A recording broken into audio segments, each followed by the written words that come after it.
પશ્ચિમ બંગાળના રાજકીય પરિણામોને લઈને દેશભરમાં ચર્ચા ચાલી રહી છે, ત્યારે વડોદરામાં પણ પશ્ચિમ બંગાળમાં ભાજપના પ્રદર્શનને લઈને કાર્યકર્તાઓમાં ઉત્સાહનો માહોલ જોવા મળ્યો છે।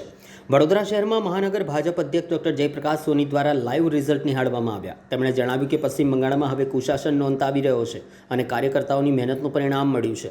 આ પ્રસંગે નરેન્દ્ર મોદી અને અમિત શાહની મહેનતનો પણ ઉલ્લેખ કરવામાં આવ્યો। જણાવાયું હતું કે બંને નેતાઓએ પશ્ચિમ બંગાળમાં વ્યાપક પ્રચાર કર્યો, જેના પરિણામો હવે સામે આવી રહ્યા છે। આ પ્રચાર દરમિયાન નરેન્દ્ર મોદીએ સ્થાનિક લોકપ્રિય વાનગી ઝાલ મુડીનો સ્વાદ માણ્યો, જેને લઈને પણ ચર્ચા થઈ હતી। સ્થાનિક નેતાઓએ વધુમાં જણાવ્યું હતું કે પશ્ચિમ બંગાળમાં મળેલી સફળતા બાદ ગુજરાતમાં પણ ઉજવણી કરવામાં આવશે। પ્રદેશમાંથી સૂચના મળ્યા બાદ વડોદરા ખાતે વિજયોત્સવ યોજાશે તેવી માહિતી આપવામાં આવી હતી।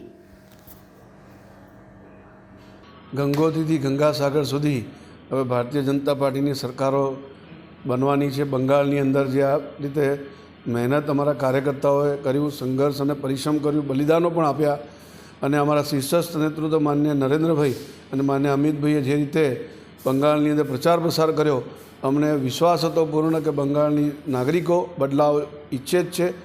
ખૂબ મોટો બદલાવ આવી રહ્યો છે અને બંગાળની અંદર જે અત્યારે રૂઝાનોમાં દેખાઈ રહ્યું છે કે ભારતીય જનતા પાર્ટીની સરકાર બનવા જઈ રહી છે। હું સૌ કાર્યકર્તાઓને જેમણે ખૂબ સંઘર્ષ અને પરિશ્રમ કર્યો છે એમને હું નમન કરું છું, વંદન કરું છું અને અભિનંદન પણ કરું છું। સાથે સાથે જેમને બલિદાનો આપ્યા છે આ સંઘર્ષ માટે એમને પણ યાદ કરીને એમને શ્રદ્ધાંજલિ આપું છું। ભારતીય જનતા પાર્ટીના ભવ્ય વિજય બદલ હું સૌ કાર્યકર્તાઓને ખૂબ ખૂબ અભિનંદન આપું છું।